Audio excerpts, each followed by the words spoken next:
All right. So we are live. This is a historic moment. This is the first ever Revolutionary Mothering Love on the Frontlines online conversation. Yay! I'm Alexis Pauline Gumbs. And this is Mai'a. Mai'a, do you want to introduce yourself? Hi, I'm Mai'a. I'm not really sure what to say other than that. Let me think. Hold on. I'm actually just got lost for a second. Okay, Mai'a, you can totally. This is my daughter. She's not dressed. Hey! Want to like come by later? You can, but you have to be dressed. Okay. Okay. Okay.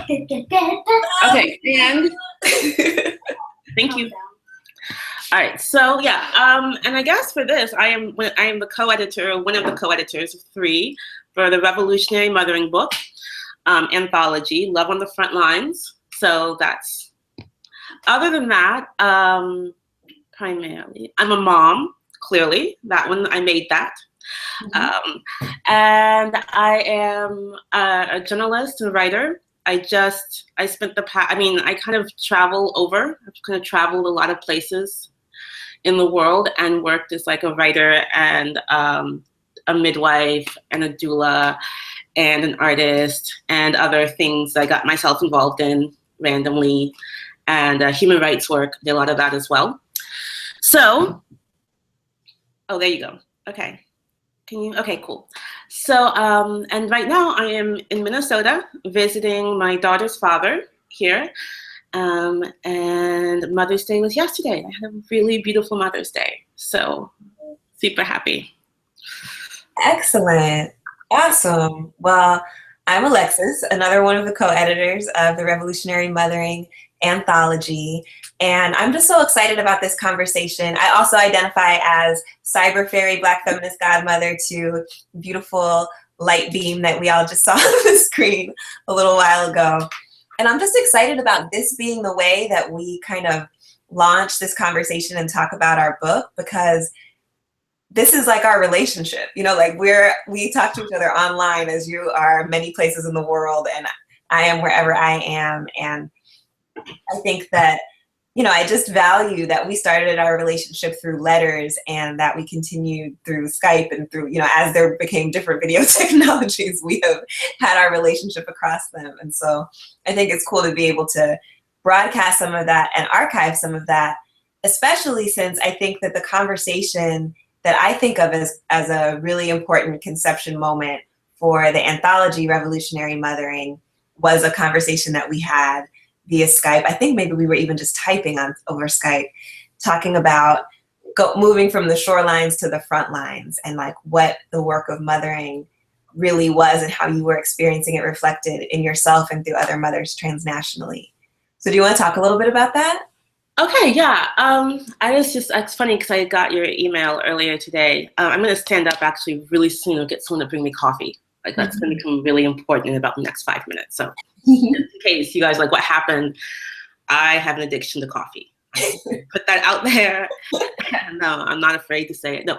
So yeah, I like the shorelines and the front lines for me was a really, I think, sort of instrumental or important framework to work in.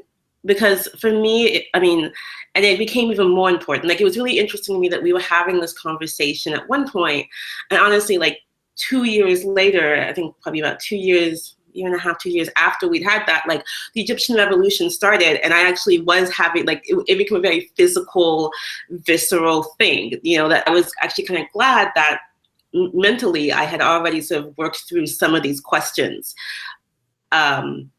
So I think I'm going to put it in that context, you know, in the context of like at the same time, for me working, I think I am a personality, maybe a person who very much has a sort of almost instinct to get there on the front lines. If there is I don't know why, but if there is some battle, some like ridiculous, where everyone else who is sane would run away, would run in the opposite direction. For some reason, I have the just desire, like, I need to know what's happening at the very, you know, and at the same time, you know, because at the time that the Egyptian revolution was happening, Teresa was 3 years old.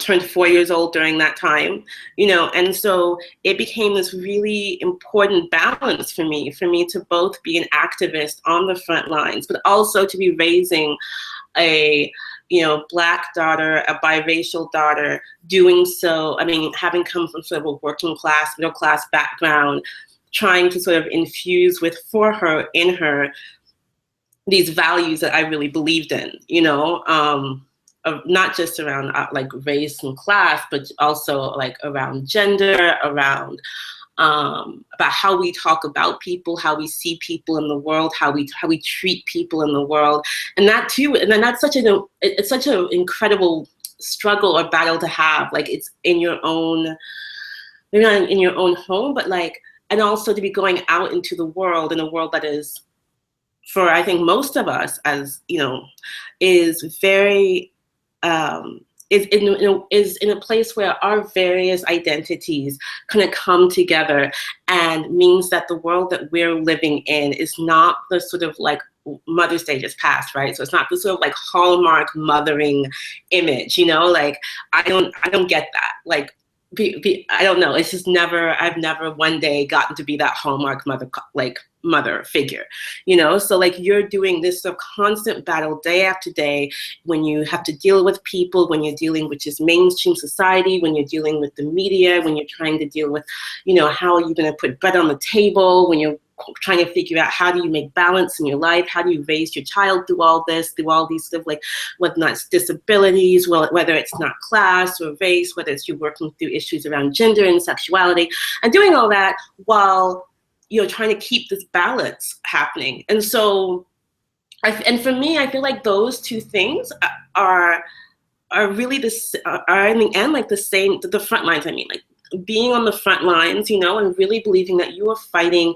out there in the world for a cause that is not just for your child, but for like the next generation, you know, like you really, whether or not we succeed or not, clearly not, but that you really want to sort of like work towards like that everybody is going to be able to live in a freer society, in a more open, more democratic, more, I don't know, just in a society, more diverse society, right?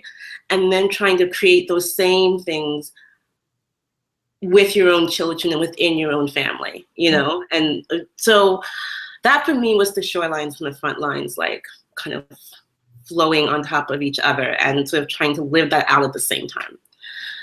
I don't know. Yeah, that makes so much sense. I mean, I remember that time. I mean, I remember during the Egyptian Revolution, and then the government had shut down Skype, and I was like, where's my, you know, my people? And so for folks who it may not have been clear to, Mai'a and Teresa were living in Cairo at that time and at that particular moment, and had been living there for a while, actually after a displacement, because your intention had been to be in Palestine. Yeah. Because of the occupation, you were actually forced to be in Cairo, and then you were supposed to be there. But I remember this. We actually arrived in Cairo on January 25, 2009. And it was exactly 2 years later that this revolution happened. So I just sort of say it's sort of like, must be an astrological thing at this point. Like I go someplace, even if the war isn't there, it just comes to me. Like, and the front lines as well. We were living, you know, we had moved a few months before any of this, we had moved to Tahrir, like on, you know, one street off. So literally like we were still like living on the front lines, like not by purpose, but like it came to us. So it's like, okay, like it's something are karmic. It's come to you. Well, yeah. And I think that there's, you know, for those who might think, creating this book, we went through several titles, and the title finally of our anthology about revolutionary mothering is Revolutionary Mothering, Love on the Front Lines. And I love the way that you put it together, because I remember during that conversation, you know, talking about, here it is, you're raising your daughter and the world is what it is, right? So as an oppressed person, it's like the domination that we experience, that we internalize, it's basically like everybody, the boss, the oppressor, you know, across gender, everybody has the opportunity to dominate you. and you still have to make the decision that the one person you could dominate, because she depends on you for life, your daughter, you are in the daily practice of making the decision that though this is the one place where you're the person in power who could do that, that's not the world you want to live in, and that's not what you're going to do. You know, and to me, that living into that horizon for the future and saying, you know, that's revolutionary mothering. How do we not reproduce the world that we have? How is it possible if that's all we've experienced to not reproduce it? And it's in the dynamic of that relationship. And I just was blown away because I was just like, this is everything. This is everything. Like, this is the possibility of the world that we could have. How could we have a drastically different world? And for it to be put in these small moments, which are not small, right. But I say they're small because there's a million of them, right? They're happening literally every moment to moment. They're happening right now. Yeah. Exactly right now, because I know she's gonna be back really soon. And I'm excited to see her. And so I think about, it's one of the reasons I value our relationship so much, because I remember you were carrying who would be as a Teresa when I first got a letter from you, and you were in South Africa and you were organizing with, there was a strike and you were organizing with the mothers to create this alternative. No, I was in the West Bank. Oh, was that? I thought that you were in South Africa and then you were in the West Bank. No, I was in the West Bank when I first contacted you. Girl, see, I can't even do that. It's all good. No, it's not. That's not. Like, give me 1 second while I actually go and actually, let me ask Cal. Can I have coffee, please? So I have to stand up. Okay, sorry. No, I was in the West Bank when I first contacted you, and that was in 2006. Yes. Yes, because I remember because they were bombing everything. Lebanon. No, bombing. Yeah. And then Gaza. Lebanon and then Gaza at the time. Mm-hmm. Anyways, so yeah, when I was first impregnated. And you were bringing life. And this is when I receive a letter from you, and I'm like, who is this sister? You know, like just the alignment and the love and the fascination. And so, yeah, I think that it's, I mean, there are things, but I just want to honor, I've just been learning so much from you and where you've been physically and where you've been metaphysically in terms of how you're creating a future inside of these relationships as you move around the planet.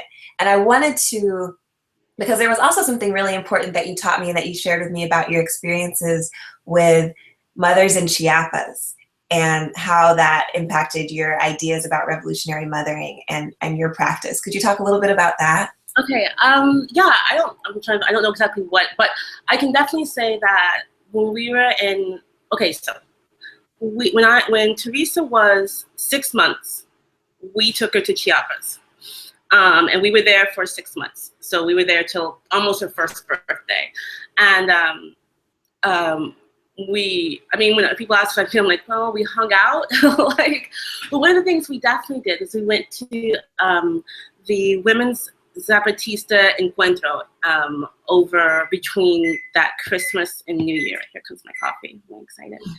And it was really amazing to get to sit there for those days and listen to Zapatista women talk about their experiences. And it's a very different, I think, way of looking at revolution and at society and at mothering, because we're dealing with Indigenous women, most of whom are mothers. Like there isn't, and I saw the same thing in Palestine as well, but especially in Chiapas, most of the women are mothers. They're mothers from a relatively young age, so their organizing is there is no question of like including mothers or children in the organizing process. Thank you.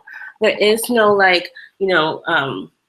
China and Vicky do "Don't Leave Your Friends Behind." That is something that is very clearly geared towards the West, because in other parts of the world that could not be a conversation you had with women leading the organizing process, because that's just not a thing. So the ways in which they organized and the ways in which they decided what they decided was most important for them definitely, clearly, always placed their mothering practice at the center of it.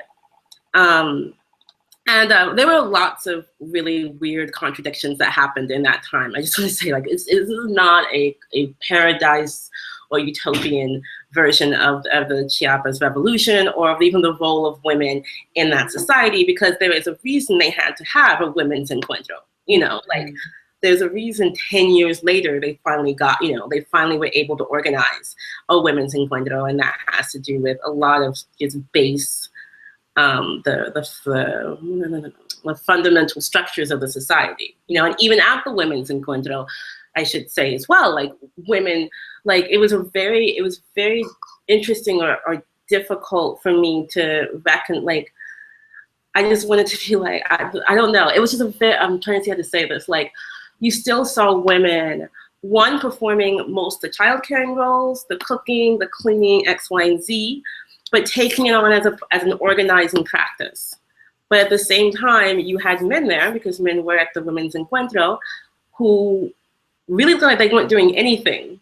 Like, I think they were sort of like confused, like, not confused, but like their role, like this was there were certain turns that were being, this was like an experiment, because that's what Chiapas, what Zapatistas, I think, do. A lot of times they experiment with different ideas until they sort of find something that sort of works well.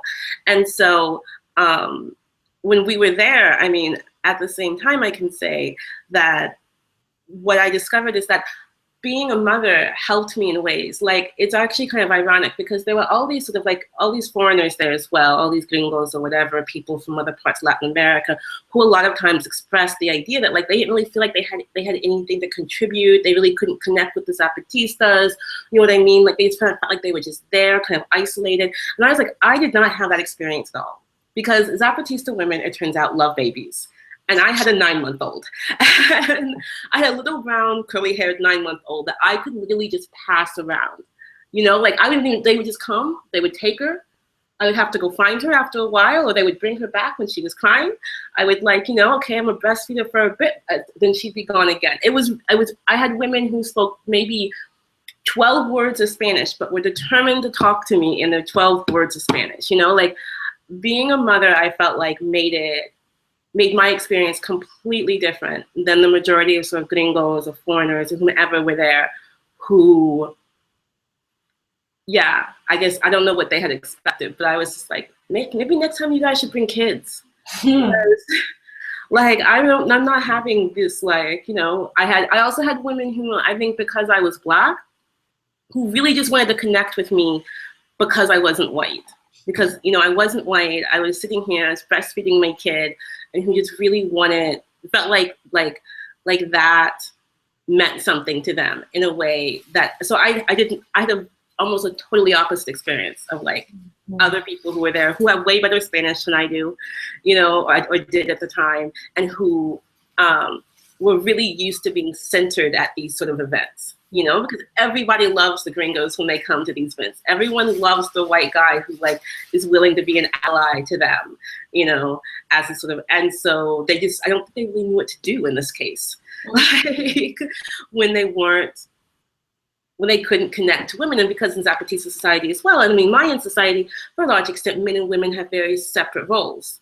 So women don't need to, you know what I mean? Like, they have this, in some ways, it's kind of like Arab society in that way. Like, it's much more separate. So the men could, you know, boys couldn't just go over and talk to women. They, you know, but the women were the ones who were leading and organizing it. Anyways, it was definitely an experience. And I met Vicky there. I didn't know who Vicky Law was at the time. Now I'm just like, wow. But, like, I just met this woman there who was, like, you know, and I was like, oh, okay, you're from the States as well. Oh, you're from New York. Awesome. Like, she had her kid there as well. And so, you know, so I was like, oh, you're a mom. That's awesome. You know, so that was my first time actually meeting Vicky. And for folks who don't know, Vicky is one of the contributors to the anthology. And she, among her amazing writing about women's organizing in prison and Don't Leave Your Friends Behind, the book that Mai'a just mentioned, she also has a piece in the Revolutionary Mothering Anthology really about bringing up her child in an anarchist community and lessons learned, and it's a really powerful piece. And I love the way you described what that encounter was like, because I do feel like that has had a major impact on what the book itself is. You know, the book itself says, Right. what if our stake in the future is the way that we engage our relationships to each other and what our communities are and what our communities could be? You know, like what if that's the way in? What if it's not like, oh, I have all these smart things to say, or oh, I did this and this and this and this and this, or you know, or the jargon or whatever those things are. It's like, what are the experiences that I have had that have to do with how I've offered myself towards the future, or this idea of revolutionary mothering as that space of encounter, which is different socially, but is a culture that we want to create that is more about possibility than these other things, right? That capitalism values in terms of And also, and all of that. it's also to be said that the zine, the first zine that came out, Revolutionary Motherhood, came out in that spring after that encuentro. Like I was in Mexico. I think I started put out the first call. Like that encuentro was in late December, and I put out the first call that February. Mm-hmm. And can you talk a little bit more about the Revolutionary Motherhood zine and also the Outlaw Midwives zines, and just the publication space that you've been creating for years before this book? So Revolutionary Motherhood actually came out of, so on our way to Mexico, we were in this crazy car trip, just like, we're gonna drive from Minnesota down to Mexico. That's what we did. On the way, we stopped in Denver, and because it was the Insight conference. At the Insight conference was Young Women United. When I first met them, who just like blew my mind. To this day, I'm just like, oh, you guys are so cool. Like, you're so cool. Yes. And they held this workshop on the third day called Revolutionary Motherhood, something like that. And so I was like totally inspired by this. Oh, wait 1 second. Like, Teresa, can you go get my plug in my bedroom, because my computer's about to go. Oh, just hold on. Quickly. Thank you. So I was super inspired by them. I kept in touch with them when we got to Mexico, went to the Women's Encuentro in that late December, and by like January, I was like, I really want a space. Thank you, Mija. Okay. One second. Okay. I really wanted to create a space or a zine or a publication that was the kind of publication that was what I wanted to read, honestly. I felt like there were very few, hold on, places that I could find, and I felt like I had looked, where we talked about mothering and activism. We talked about mothering and the ways that mothering can be or would be seen as an activist practice, the ways that we want to raise our children, the ways that we want to take them into the world, so on and so forth, the relationship, what it means to be a mother, and also to focus it around mothers of color voices, because and excuse me, but I want to say more radical mother of color voices, you know, people who, you know, saw their mothering as a real practice, and not just a part of sort of like the heteronormative, like, you know, nuclear family ideal, you know, because I didn't grow up in that. I wasn't trying to create that. I'm not trying to, like, that's not the, I don't think that those sort of like heteronormative ideals or nuclear family ideals is going to keep my daughter any safer, you know? And at the same time, I was sort of feeling a little bit sort of out of, because I didn't know mothers like this that much, you know. I'd met Young Women's United, but they're in like, where are they? They're in Albuquerque, yeah. Albuquerque, exactly. I was like, somewhere in the Southwest. They're in Albuquerque, you know. I knew I'd met Vicky Law, but Vicky's in New York. Like, it's only on the internet, or only by the internet, that you can kind of create these sort of, I mean, I guess you could do a lot of mails, like, but anyway, so point being, I put out a call, and we did the zine, which was like an anthology zine, Like Law is in it. China is in it. Is China in it? I think she is. Maybe she's not. Maybe she's in the next one. Anyways, there's a really great art, really great women. Just, I loved it. So then we created sort of like a blog space for it, you know, trying to get more mothers' voices talking through it, talking about it. A lot of the women from Speak came into it at that point. And then at the same time as all that was happening, I was also really, and I had, before I even got pregnant, years before I got pregnant, I had studied for a while to be a midwife. And then I had to put that aside and gone to Palestine and done other things, you know. And then I got pregnant. I didn't kind of get pregnant. You either are pregnant or you're not. It's not like an in-between space. And I got really involved. I mean, obviously, when you're pregnant, you get really interested in birth, and then birth practices and pregnancy and child rearing. Like, this becomes sort of like the focus, especially when it's your first one. Like, I don't think there's a mama I know who hasn't like been like trying to get all the, you know, everything you can know.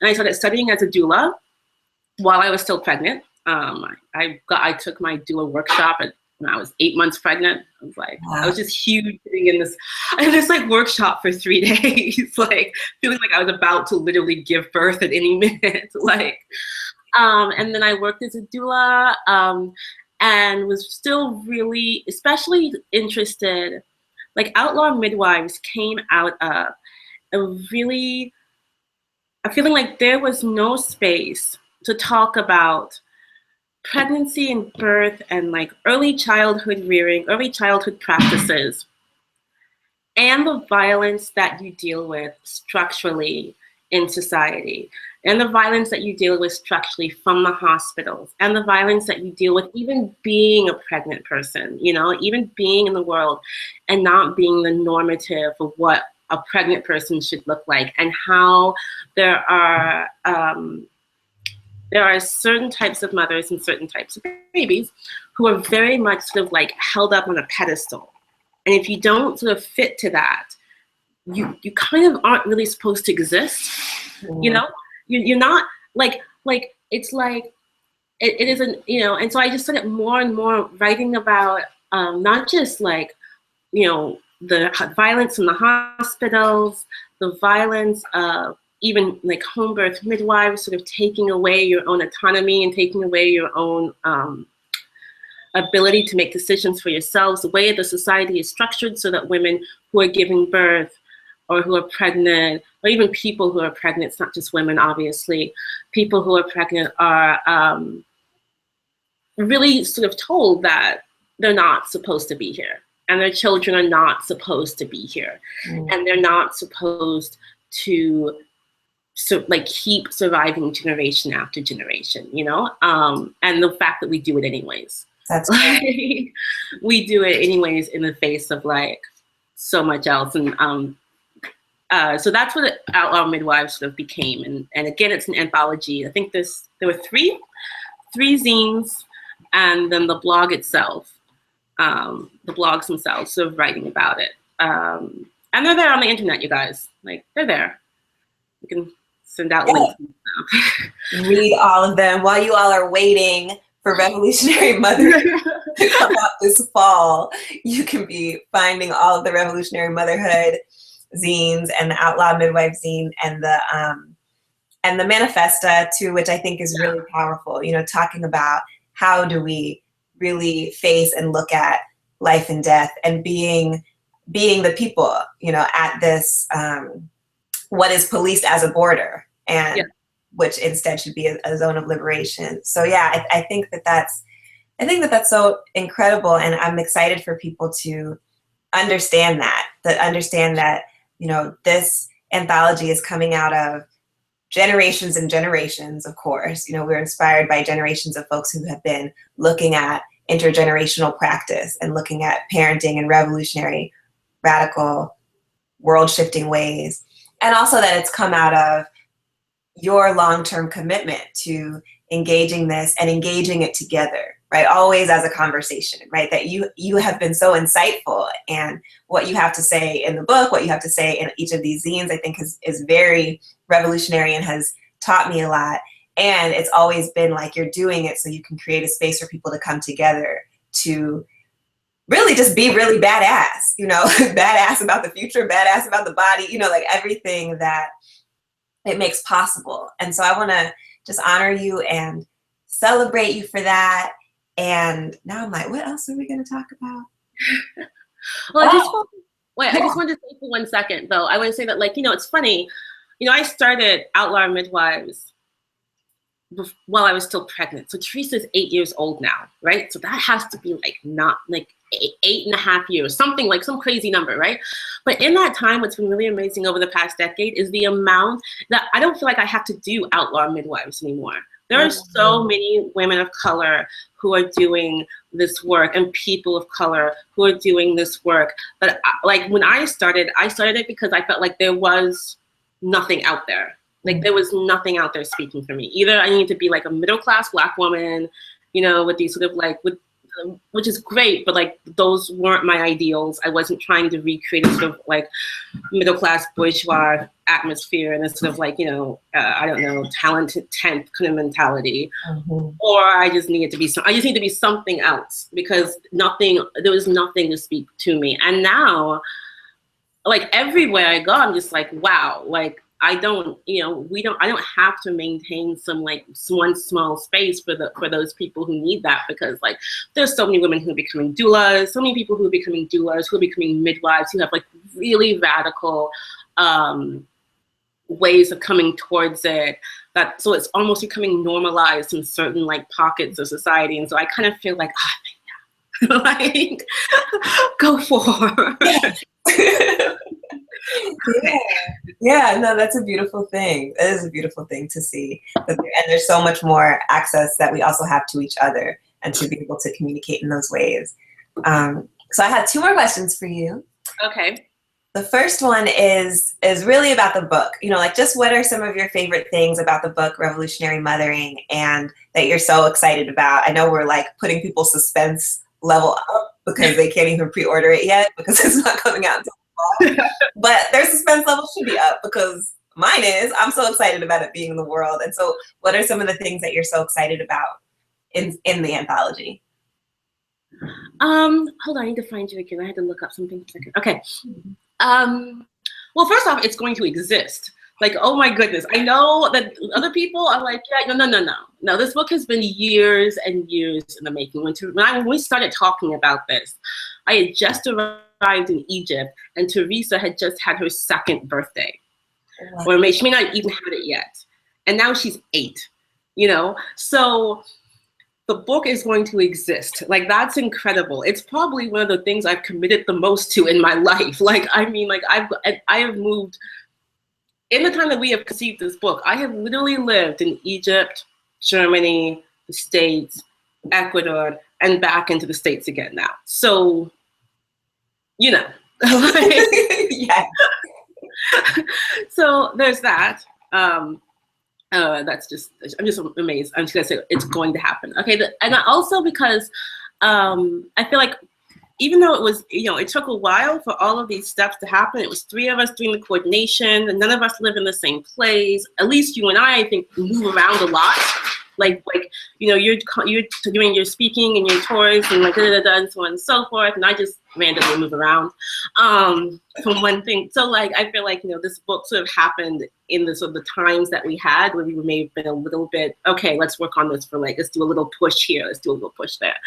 But what happened in that process, I think, because it took that kind of time, it feels like a really deep book. Like I feel like if we had taken less time with it, we would have only skimmed the surface of what was possible to say in the book. And that's why I'm really excited about it, is that I'm like, no, this is a book that actually has weight. You know, it has depth, it has width, breadth.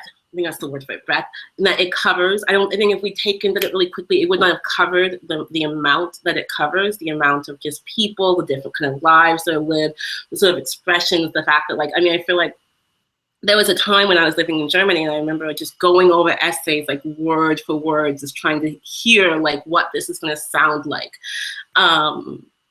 So all of that makes me sort of feel like this is a book that can actually last. It's not a flash in the pan. It's not, you know, I've written other things that, like, you know, 2 years later, they're not really relevant anymore, you know, and yeah, this is a caption of a certain moment in time, the early 21st century, but it really does, I think, really give voice and light to mothering in ways that people have not really had articulated. And they have not gotten to see these stories side by side next to each other, you know?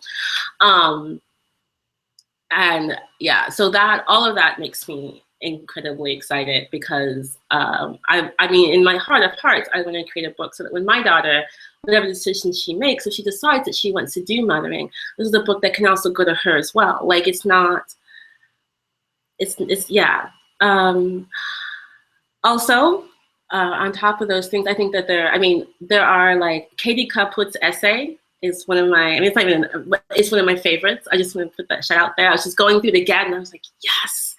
Like, I just want to put that, yeah, there are not just, I mean, there are moments in this book that make me really happy. There are things, there's not only that our intro is what our intro is, which I'm not an intro, what do you call it? The person who writes the thing before the book begins. Oh, the forward, yes. Yeah, forward, thank you. Thank you, Loretta Ross, for writing exactly. Like, I was going over that again too, and I was like, oh wow, like, it's so beautifully done. She does such, like, I mean, her language, the imagery and the language that she uses to sort of kind of bring out what this book is doing is just, I was like, oh, like, I only hope the book lives into this, like, to what you've kind of described, and I'm really, you know, I feel like I've gone over this book so many times now. Like, I've had to read it so many times, I can't even read it objectively. So hearing her, you know, like, made me go, oh yeah, like, that's actually what we're actually doing here. We're not, you know, by this point, I just feel like every essay just seems like words swimming around on it. Like, I have read this essay so many times, and I know it's beautiful. I know it is. I can't even read my own work now. I'm just like, oh, okay, skip that. Just go on. So that really, really made, yeah. I think that there are also I was really, I mean, there are small moments that made me incredibly happy. I have to also say Vicky Law's poetry, I think, was when I was going through it again, I went like, oh yeah, oh sure. Like, we're like, she has moments that are transcendent. And please don't get me wrong, because you guys, we got a lot of submissions, a huge amount of submissions. And I feel like, went months and years really trying, and it was totally not even about, by the end of it, I realized, like, it wasn't about the, like, we just really wanted to try to get as high quality, but at the same time a breadth of what was happening, and to really not just represent certain communities, but actually to really say something that hadn't been said before, to find that essay that really put it in a different light, or like shown somehow. And so there were huge amounts of essays that were really good that we couldn't put in there. I mean, the book is long enough as it is. So, and like, it really is. And there are essays in there that are just really beautifully done. And I just want to, like, you know, I think people really obviously put their, you know, there are mothers, especially, I mean, who put their heart on the page and sent it to us, you know, and that has really just been an honor to get. I mean, it was just an honor to get that sense from, you know, so many different people. For me, I know I edited personally the birth chapter, and I still love that chapter. Like, I love the fact that there aren't even, like, the birth chapter, when you guys read it, this will all make so much more sense, I swear. Watch the video again when you have the book in your hand. Right, when you have the book in hand, you'll be reading through, you go with me through it. Now, the birth chapters, I have to admit, because we don't even spend that much time talking about birth. Like, I mean, like, there are so many birth stories out there, you know, that are very classic birth stories. And this chapter is so much more about almost everything around that comes into birth that is not normally talked about in birth. And I think that is, especially considering how, like, you know, women of color centric we kept it, and how so many things that, like, that, for me, I mean, having done so much work in the birth reproductive justice world, was so important and so vital, and it made me kind of like happy to get to go through that again and be like, yes, you know. Also, I mean, you know, coming out of like, I think I have a certain, I have a certain attraction to understanding violence and finding a way through it. I think that that's sort of like the life I'm kind of in, one way or the other, whatever, you know.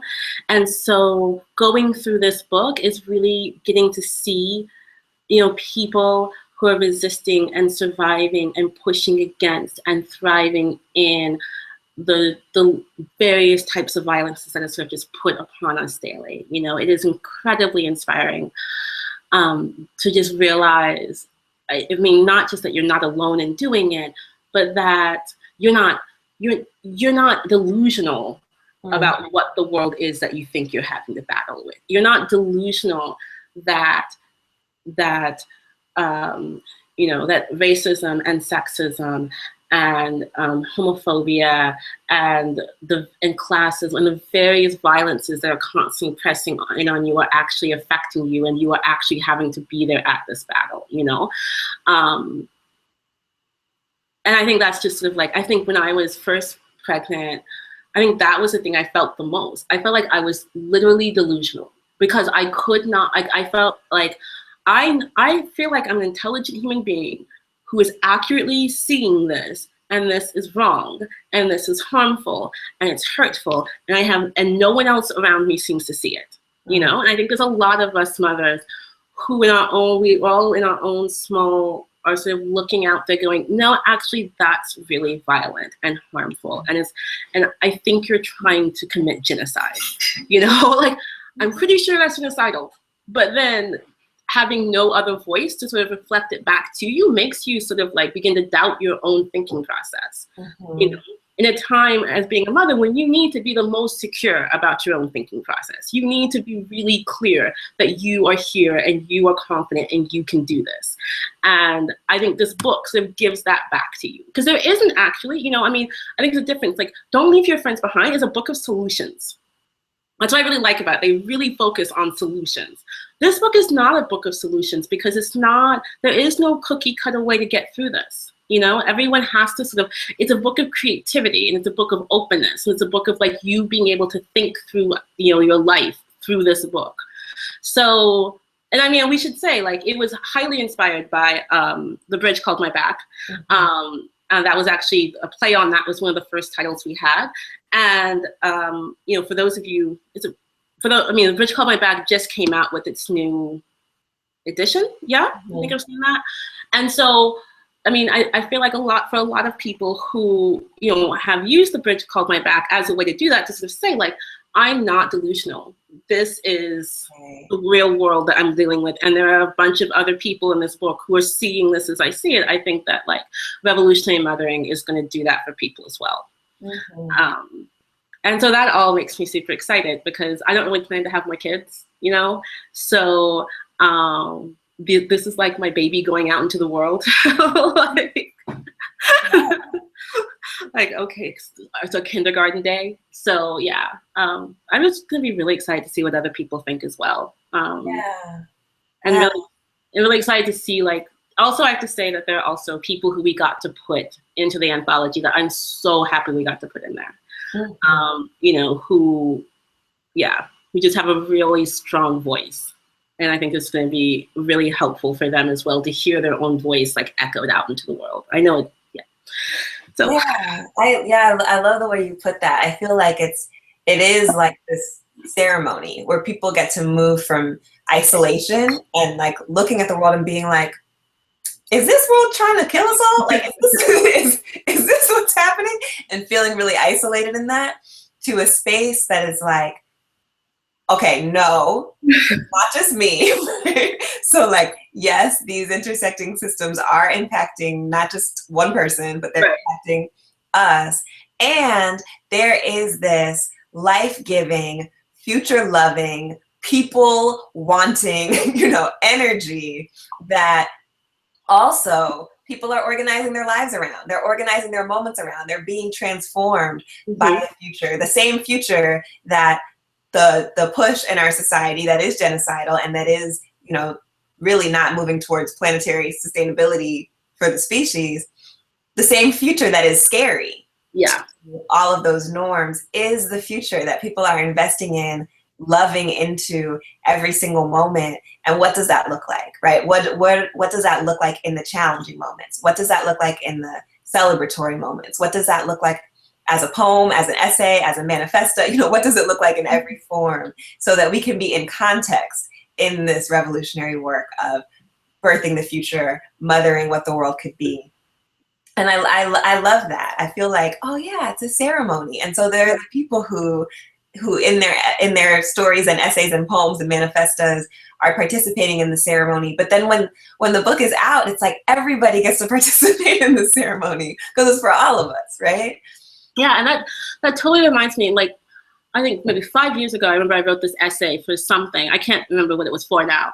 And I wrote in it that the basic thing was like, we are not the ones destroying the world. Like, we are not the ones destroying the earth. You know what I mean? Like, we are the ones who are getting blamed for all of the problems that exist. And we have absolutely nothing to do with this sort of like capitalist, industrial society. I mean, we are required to work in it. You know, we are required to survive it.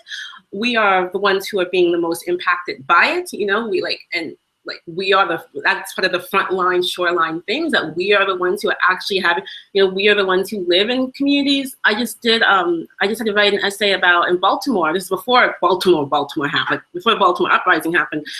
That these high school students got together and for 3 years organized against a trash incinerator being built right next to their school. And, you know, it's all clearly in a working class Black neighborhood, like, in which they have high rates of cancer. And I think heart disease, and there's no lifestyle factors that can correlate to these, you know, to these high rates, but you do look at what else is in their neighbor. Like, we are not the ones who are destroying the world. Like, we are here trying to survive it, and we are here trying to actually make a world, each in our own way, to like make a world that we get to survive inside of. And I think part of the delusional quality is that we are constantly told by media, by all these different systems, that we're the problem, you know, but in reality, we are the solution. So it's like, it kind of makes your brain just sort of like, and so I think that's one of the things that, you know, if you have other people around you who are saying that, like, no, that is not the reality. Like, that is an illusion. It's a fantasy they've created to make you feel like you don't deserve to be here on this planet, and your children don't deserve to be here on this planet. When in reality, that like, you're the only ones who are going to, like, you have a much stronger stake in keeping this planet as a planet, you know, clearly, than these other people who are building trash incinerators next to high schools. Like, I think that's part of it too.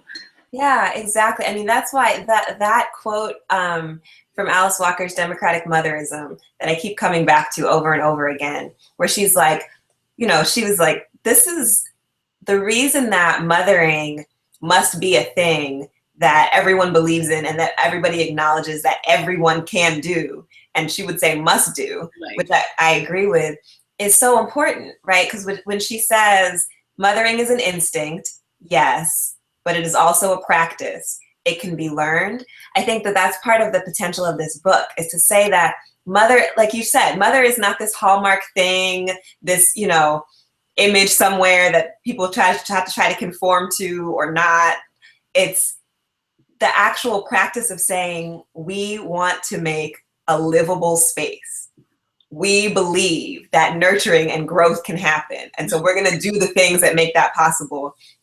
And that's everyone. You know, that's not like people who just have people of certain biology. That's not people who live in some certain configuration or, you know, have certain access to children even. You know, that's actually all of our responsibility, because we're going to do it or we're not going to do it. And so the species is going to be on the planet, and the planet's going to be like, brush it off, you know. So I think that, you know, it sounds so excessive and melodramatic to be like, revolutionary mothering is going to save the planet, but it is, nothing. You know? Yeah, but there's nothing that will. You know, like, There, like, there is literally not, you either are going to, like you said, sustain and nurture life or not. Like, that's it. like you don't get option C like that. like, right. And yeah, and I think that, and you know what? I think it also, you have to say that, like, there is a practice to mothering, and it can be learned, and you have to learn it. I think that's something that, you know, I think people who do mothering, who embody that practice, I've never had one of them say, like, it was so easy for 18, 20, 25 years of the, you know what I mean? It was all instinct. I just woke up one day and I was able to do all of it. And it's like, no, there's no, I've never met one. All of them are like, yeah, like, at some point, you hit the wall and you just have to climb over it, like, or you have to get through it, or like, it is I can honestly say, and I thought about this so many times, like, if you had told my 24-year-old self, 25-year-old self, I got pregnant when I was 26, so 25, this is how hard it's going to be. This is really, seriously, like, whatever you know right now is so minimal to what you're going to need to know to get through this. I would have been like, yeah, I'm not doing it. Like, I think you almost have to be slightly delusional to think, sure, let's sign up for that. And I mean, not just like raising a child, but anything, like, to nurture something is an actual practice that you have to learn, and it's work. I mean, I don't want to say it in this sort of Protestant work ethic way, you know, because I feel like sometimes we try to take mothering and put it into sort of like the Protestant work ethic model so that it gets valuable, you know.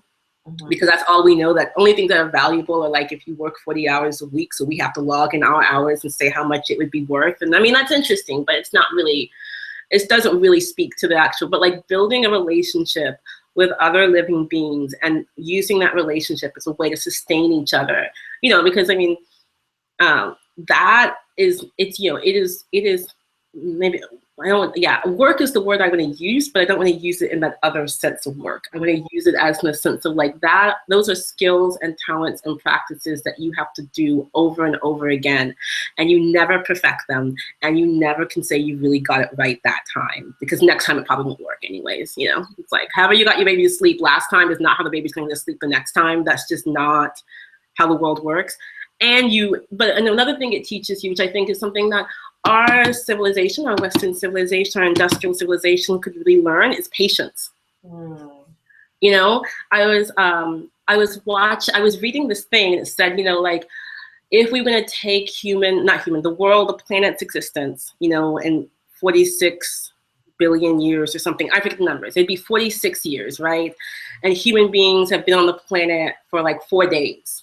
And industrial civilization has been on the planet for 1 minute.